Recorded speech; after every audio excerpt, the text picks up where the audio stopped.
57, contact tower 128.15. Caution, caution. Manual, fuel, manual, fuel. I'm John Goglia. I'm Greg Feith. And I'm Todd Curtis. And we are the Flight Safety Detectives. Between us, we have over a century of aviation accident investigation and safety experience to draw on as we discuss issues that affect all of us. So we are qualified to share our perspectives on accidents and incidents and what can be learned from them for the future. We're proud to say that we have two sponsors that really relate to the topic of aviation safety: the Professional Aviation Maintenance Association, or PAMA, and Avemco Insurance. Later on in the show, we'll tell you how you can get a 5% discount on your insurance just for listening to the show. We don't just dissect the official reports. In every episode, we identify safety issues and take the mystery out of accident investigations. So maybe pilots and their planes can have safer flights ahead.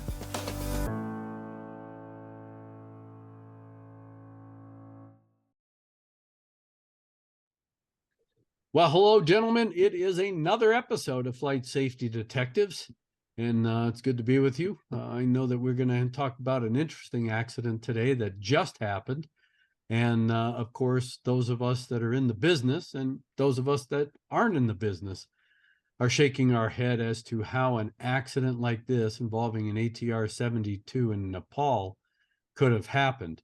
And some of the early information that has come out on this particular accident really just makes you wonder about this thing we always call professionalism. I just gave a presentation at a local university that has a flying program, and it was a professional standards class that I talked in. And this is one of the very things that we talked about, is doing the right thing even when nobody's looking, and being very disciplined in doing what it is you're supposed to be doing. I preach it all the time: execute with purpose. And people look at me, it's like, what are you talking about? Before you do anything, you better know what purpose you have before you actually start moving a handle or moving a switch or flipping a dial or whatever. You have to execute with purpose.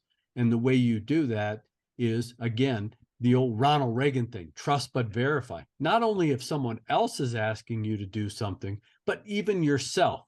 Trust but verify. Yeah, I trust I'm going to do the right thing, but you got to verify it. And I think this is a classic case of a lack of trust by an individual and a flight crew to verify what was going on. Todd, I know that you explored a lot of this stuff for the show today, but Yeti Flight 691, I mean, this was an ATR 72. It's one of the later versions of the ATR 72. It's being operated in Nepal, and this particular flight crew was getting some training done. That is, the captain, who was in the left seat, was receiving, quote, familiarization training, because they were now going to be operating at a brand new airport that had just opened up less than 5 miles from the old airport. And I think that you were mentioning that they opened this airport and they had scheduled service in there, yet not all of the requisite systems, especially the ILS, were up and running. And in addition to that, this was a visual approach. And from the videos that were shot of this accident, and this is one of the reasons why the entire world saw it, there was actually a video from inside the cabin, the passenger cabin, as well as a video on the ground that showed the final few seconds of flight. It's a lovely day to fly. There was no real need for an instrument approach because of weather. But the thing that struck me was that this was, among other things, an unstabilized approach on a nice clear day. That in itself is not unusual. But in the preliminary report, it stated that 3 days prior, a different flight crew in the same aircraft flew into this airport. They too had an unstabilized approach. So it called into question, is this a coincidence, or is this something to do with the planning and execution of the procedures at this particular airport? Yeah. Not a flight crew issue as much as it may be also an organizational issue. Well, and you bring up a good point. And when this accident first happened, we did a show just after it happened back in January. And I made mention because I had looked at the video that was circulating on the internet, and it was the video shot from inside the aircraft looking forward at the wing. And the first thing I noticed, being that close to the airport, is that the wing wasn't configured with landing flaps. At that time, if you look at that video, I don't even think they had 5 degrees of flaps in or 15 degrees of flaps in. They were still up. And now reading the preliminary report, it says that they did have 15 in at some point and eventually put 30 in, but the accident was already in the midst of happening because it was an afterthought, if you will. But John, we've talked about, crew resource management, and really, what does that mean? And is it really practiced all over the world as it should be? Here we have very strict operational discipline. I think, yes, do we get a little bit out of sorts? And is that operational discipline kind of get sloppy, lax? We've seen that in accidents, especially with Comair 5191. And so when you look at those accidents, you got to call into question, where's the professionalism? Where's that operational discipline? And now in this particular instance, you have a captain who's being checked, if you will, to go into this new airport by a training captain. Where's that operational discipline? And just right there, you got a captain on the airplane, a training captain, that's supposed to be watching what the other guy's doing and mentioning to him if he's doing something wrong. Where's the workload gone? Where's the workload that's normally done by the person that sits in that seat? Well, who's doing it? He's going to do one job or the other job. You're going to have his mind switching back and forth. Where was I on the flying? Where am I on the monitoring and training? Going back and forth. There should have been a third party. He should have been sitting on the jump seat, observing and commenting, not flying. Well, when you look at the captain who was being checked, she was sitting in the left seat. Apparently, she had done everything that was required of her to at least get into the airport environment. They're now reconfiguring the airplane for landing. And this is one of those errors where when you really look at the cockpit, and if you understand cockpit design, a lot of the handles, if not all of the handles, but in this particular instance, this is a transport category airplane, handles have a methodology to them. So the flap handle is shaped like a flap, or at least to feel like a wing or an airfoil, if you will, because that's what defines it as a flap, versus a thrust lever, which is designed totally different. It's a knobby handle or some sort of handle like that that's very distinctive, versus a propeller or condition lever handle, which in this case are really 2 squares. And when you look at the geometric shape of the condition levers against the single flap handle, how do you mistake those two? Because they are 2 totally different. Even if you're not looking at them, they feel different. But in this case, where you have a training captain sitting in the right seat, and the captain is asking, okay, I need flaps 30.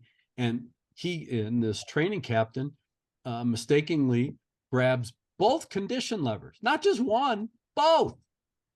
How do you not feel that you're grabbing 2 squares versus a single handle that feels like a rounded top? It feels like an airfoil in your hand. I don't understand it. But we always talk about, and again, it's that trust but verify. I know what I need to do, but how do I verify it? Well, I don't just trust my instincts or trust the touch. I got to look down and make sure that I've grabbed the right handle, moved the right switch, gone to the right detent with or gate with a particular handle that has a ratcheting motion to it. It just is bewildering.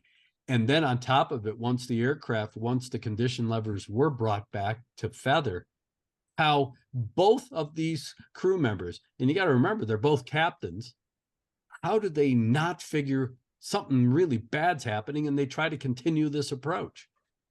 In addition, there was a built into the system, a warning system. There was a master caution that sounded after the propellers were feathered. Basically, you had zero thrust coming out of the engines, or close to zero thrust, and there was a master caution that came up. That chime was silenced. So there was a mechanical system, electromechanical system, probably computerized as well, that gave them a fair warning that something is wrong here. This is at a critical phase of flight. And yeah, they're low and slow. I mean, you know, they were maneuvering on a dog leg, or at least a 90-degree turn to the left to line up with the runway. And it's just like, one, you know that you can't get slow, because if you're in a bank turn, your stall speed goes up. Two, the wing isn't properly configured with the flaps, so now your stall speed's high. And three, you're producing zero thrust.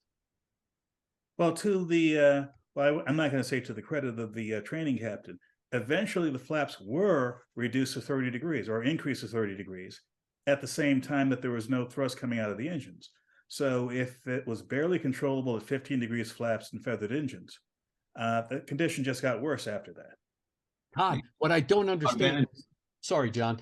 Yeah. Todd, what I don't understand is when the captain asked for 30 degrees and then some time period passed, and then he moves them after he's already moved a handle that he thought was the flaps, that just doesn't make sense. The logic isn't there.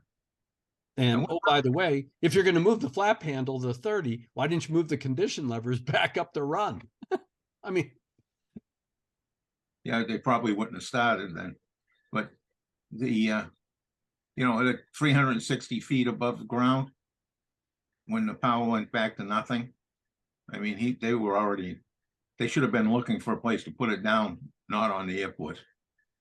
well, again, it's one of those things, John, where, I mean, even after the captain in the left seat handed over control of the airplane to the training captain in the right seat, she told him, after she had already told him when she was the flying pilot that the engines weren't producing power, after she turned control over to him, she said it again without remedy. Now, the preliminary report doesn't give a lot of detail yet, especially off the FDR and the CBR. And I think this is going to be one of those accidents where you're going to have a very detailed timeline, the sequence of events of what was going on between those two pilots. This is a professional flight crew. They're flying for an airline. And as we all know in this business, crew resource management, crew leadership resource, whatever you want to call it, CLR, CRM, whatever, has been around for a long time. And just about every airline around the world has incorporated it. And we've seen accidents. When I was doing a lot of foreign accidents, you get the training records and yep, there's an 8-hour block for CRM. And then you question, where was CRM? Like in Korean Air going into Guam, 801. They all went to training. They all had the CRM. They all got the check block. But when you look at that particular accident, CRM did not exist. The first officer knew something bad was going to happen when the captain thought that the ILS was still operational. And dutifully, he watched the captain fly him into the ground without saying anything. That is definitely not a principle of CRM. And here you have, again, where was the communication? Maybe there was a lot of talking going on, but there wasn't a lot of communicating going on. And that's a huge issue. And I know, John, you and I have had these discussions, not only between pilots, but amongst maintenance personnel as well. Communications is key in aviation, and we have lots of high-tech equipment on our airplanes, but we still have problems with basic communication. You on the ground, mechanics and pilots don't always talk the same, don't always communicate. And forget when you start bringing in the other departments, like the baggage handlers, the load control, the rest of it, there's big vertical silos between all of those different departments in there. One of the things that I noticed in the report was an absence of how many hours that this training captain had flown recently. I hope that comes up, because that could have an impact on his feel for the controls And was he cross-trained in other pieces of equipment, which also may cause a problem? Or if he flies his own airplane and doesn't have those tactile clues, your hand, the shape of the handles and so on, that may have had an impact on this. So his background is not really explored very much in that preliminary report. Yeah, and that's why I think that it's going to be, very critical for the Civil Aviation or Civil Aircraft Accident Commission in Nepal to really dissect this. Now, I know they're getting the help. Who is it? The French that are reading out the It was the boxes? Singaporean. Or Singaporeans, yeah. And I mean, they're very good. We've worked them. I was fortunate to work with them in the past with Silk Air and a few other accidents. But I mean, they're going to get some good information. Now, the question is putting all of that information in context and then seeing. I got a feeling this accident happened, or at least the sequence of events started well before this airplane ever left the originating airport. And getting back to an organizational issue, not just with the airline, but with the Civil Aviation Authority. This was a brand new airport, had just opened less than 2 weeks, I think 13 days or so before this accident. So there's a question of how familiar was the airline with the procedures for flying into this airport? And if all of the guidance for the runway, ILS, et cetera, if they were not all fully operational, what things were done to deal with that? Given that 3 days before this accident, the same aircraft, different crew, just like this crew, had an unstabilized approach, it calls into question, why are they having unstabilized approaches where they're not abandoning the landing, where they're not doing a go-around? Yeah. No, you bring up a good point, Todd, and that is all about operational discipline. This is a VFR flight. So you have a little bit of different criteria for stabilized approach, VFR versus IFR. But the fact is, you got criteria. And why isn't there an adherence? And you got to look at that from an organizational standpoint. Is that a function of training? Is that a function of, bad policies and procedures? Is that bad oversight? Where was this training captain? Well, I mean, again, the CVR is going to be real interesting. Were they actually going through all the checklist items? Were they stabilized? Were they trying to catch up? Were they trying to salvage a bad situation? It's obvious that when both those engines went to feather and were starting to roll back and weren't producing thrust, the training captain, apparently it didn't seem to faze him, even though he was told twice about it by the flying captain. And they didn't really appear to me look like they were trying to remedy that situation before the airplane got real slow. They were in a steep bank turn, 30 degrees, that low, like John was talking about, 300 feet above the ground. Their speed was bleeding off. They're losing all that energy. Flying airplanes like that, even little airplanes, it's all about energy management. And if you can't increase the energy to fly, bad things start to happen. And oh, by the way, guess what? It did. The airplane stalled. Now, fortunately, this was a short flight, well under an hour, and presumably the entire conversation from pre-flight to impact is going to be on the CVR. What's unclear to me is whether or not there will be at least a full transcript of this release, because if it turns out there's non-pertinent conversation, well, the nature of that conversation, if there is such a sequence of conversations there, it would be important to know. But if the investigators aren't given that information, and if the general public is unaware of what might have been said in the cockpit, it might call into question the trust the public may have in this airline. And also, this is a brand new airport, heavily funded by a third party. And the airline wanted to have this area of Nepal be very attractive for tourists. And they're trying to attract other airlines from around the region to fly into this airport. So on several levels, there will be pressure at the organizational level of the airline, the organizational level of the government, to make sure that this doesn't scare away customers, to be, be straightforward about this. We've had issues in the States where air traffic control procedures actually put pilots in an unstabilized approach condition. So we need to pay attention to what the air traffic control says when they finally put out the communications, because that could have a whole impact on the pilot's behaviors. So not to try to minimize the problems that this crew had, but they may have been a factor in helping them make dumb mistakes. Well, again, in as we talked early in the show, and that is, I mean, they're both captains, but you got a training captain. So that doesn't mean anything if you only got 1,500 hours of total time. Now, I'm sure that this training captain had a lot more experience than that in flight time, but how much flight time did this training captain have going into this new airport? And where did they get their training? Were they actually doing flights in there? Were they doing it in a simulator? Were they doing it in a classroom, talking about the approach procedure? How were they training these trainers to train other pilots?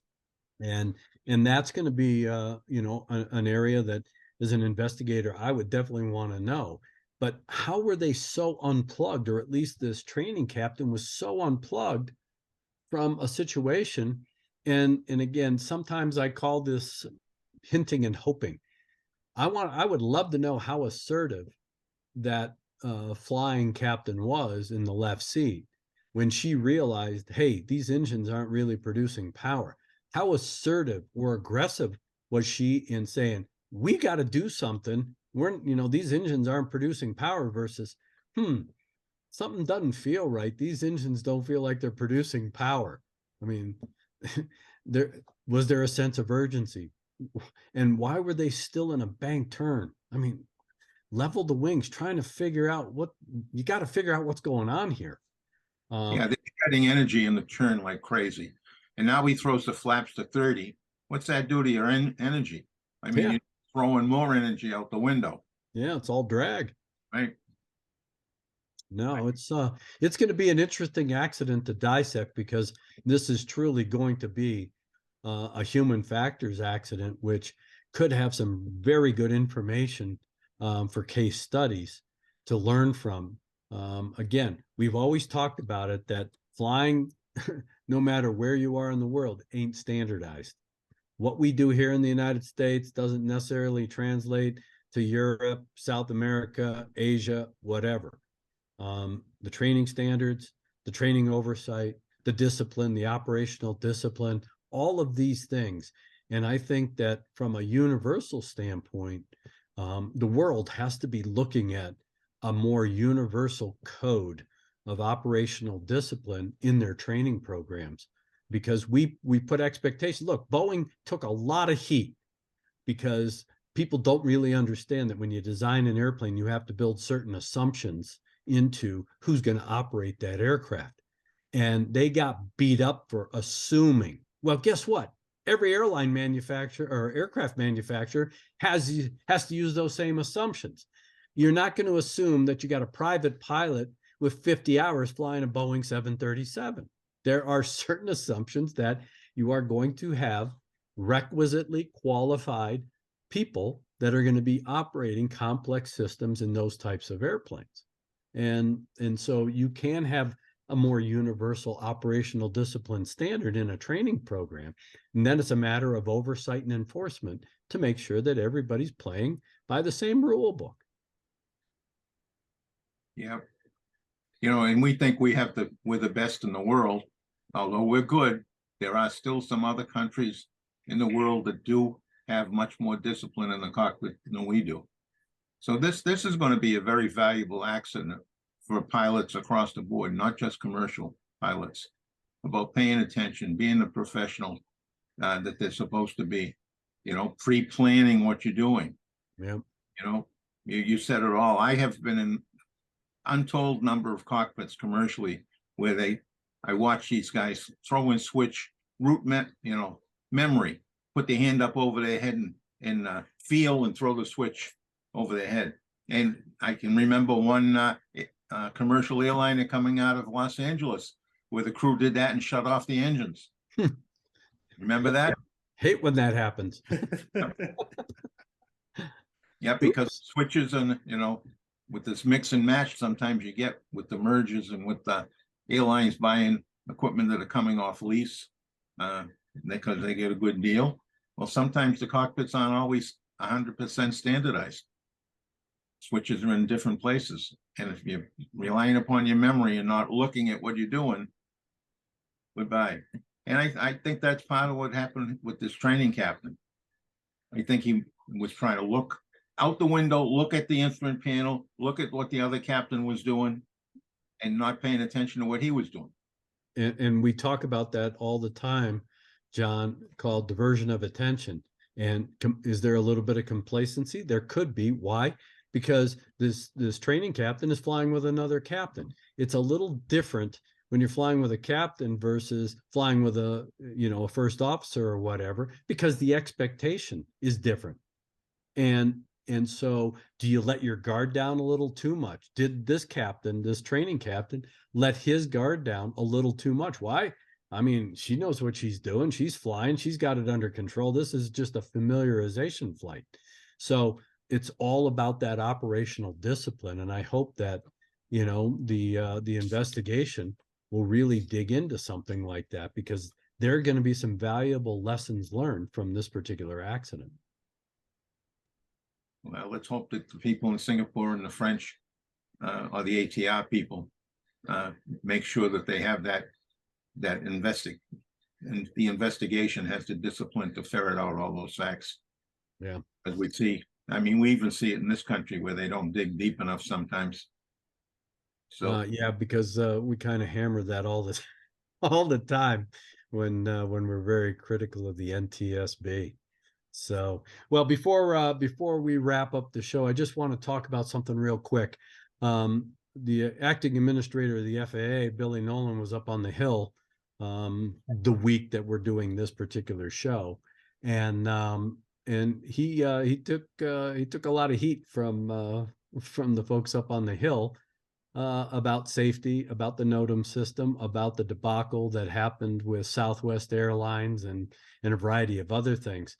And I know that he's putting together a panel in March to basically study aviation safety, and he's bringing in, people from the airlines and the manufacturers and that kind of stuff.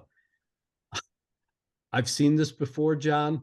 We've talked about it before when another group similar to this about 2 years ago to study the 737 MAX, they brought in all of these so-called experts. They were all management people that had no clue what's going on the ground level. And, I hope that, when they put this little group together, yeah, it's one thing to bring in airline people, but you don't bring in the CEO because they have no clue what's going on the line. And if you really want to improve safety, they need guys like us, the three of us, with a varied level of experience. We look at things from a safety perspective. We have operational knowledge both above the wing and below the wing.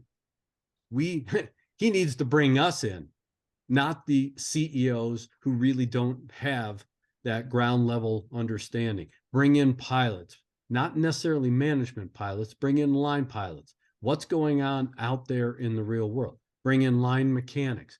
This is the way it's working, not the way management wants it to work, and things like that. I think that hopefully the acting administrator will bring in that kind of expertise.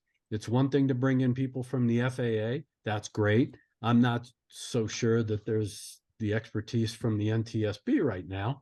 But that's that's just my little pet thing that I talk about all the time, because we're so critical of the board in some of the investigations that we've dissected where, guess what? They should have done more, but they should bring in people that at least have that ground level perspective, who are, out there in the trenches operating, because that's where the safety deficiencies, if any, are getting rooted and of course growing. And it's obvious that when Southwest had their problem, who was the most vociferous about that? It sure wasn't management. It was the pilots, because of the scheduling system. It was the flight attendants. It was all of the people that are the users of the or the receivers of the actual system, if you will. And so, the NOTAM system. I mean, come on, there's got to be a simple fix with the technology we have. Really, you only have a central repository? Hell, when I call flight service from Denver, I may be talking to a briefer in West Virginia. So if we can have that kind of technology that gets me to a real-time briefer somewhere else in the country so I can do what I need to do, get a weather briefing or file a flight plan. Why can't we have a more robust NOTAM system? And there's got to be a filter, because what I need as a general aviation pilot, the airline doesn't technically need for their operation. And so we can write algorithms. We can do a variety of different high-tech things to make the NOTAM system usable, and it doesn't have to take 5 years. Greg, you're talking about the system where they put these study groups together. I mean, they got one going to start next week on the ODA. Yeah. And I'm looking down the list. About a month ago, I was looking down the list of who was on it, and it was inside pool. Right. And finally, they added a couple of professors, one of which I know very well from USC, who has a very, very thorough safety background in nuclear regulatory stuff. And he's been working with the State Department lately to work outside the country on safety. But I mean, it's their playbook. Congress beats up on them. We'll do a study. And we bring in the same old people and they tweak the system a little bit. All right. And go on and hope that that tweak that they did was enough to mitigate the problem so it doesn't come back on their watch. All right. So that's the other piece, it needs a thorough review, almost a white paper. Yep. 30 years ago, they were doing those white glove inspections. Yep. On the airlines. Maybe somebody needs to do a white glove inspection on the FAA. Well, the three of us are available to volunteer our services and our expertise. So they certainly want they don't want people that they can't control. They're not going to want. John, it's not about control. It's about bringing reality to reality. Well, I understand fully what you're saying, but I'm looking at it from the point of view of a politician, which senior management in the FAA is, and they're not going to want to have a real meaningful look at themselves. Yeah. The emperor has no clothes, however that saying goes. They're not going to want somebody come in there and say, you soiled your pants. They're not going to want that. So, we're just going to get a minor tweaking. We get the same thing with SMS too. Yeah. They tweak it a little bit. We never really moved the ball. Whatever. We have a lot of things to talk about. Absolutely. In the future. So maybe we ought to be thankful that they are so dysfunctional that they keep giving us cannon fodder. Yeah, well, I mean, as much as I appreciate being with you guys every week and trying to identify things that we can feed back into the industry and help the industry be safer.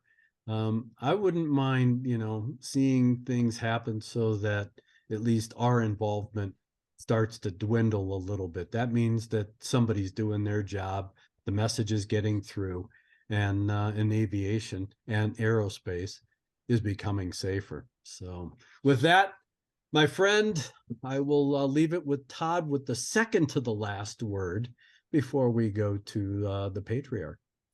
Well, what we are doing today in this show is an example of one of the better trends I've seen in the last few decades. That is, because of technology, there's an ability for people throughout the system, either insiders like us or interested parties who are outside the system, to get access to the same data we have.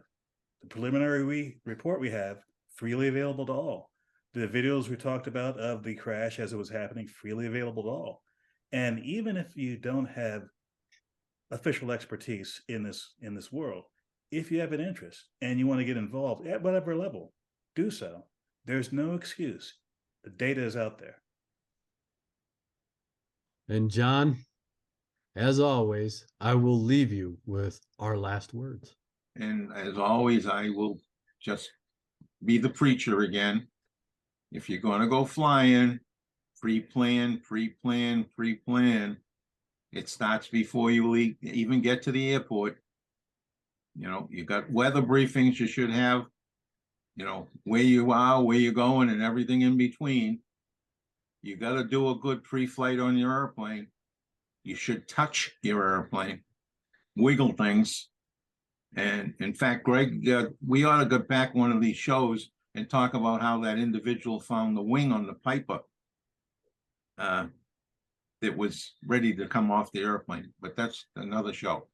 All right, so do a good pre-flight, touch your airplane, and when you finally get in the air, put that head on a swivel, because there's still a lot of traffic out there.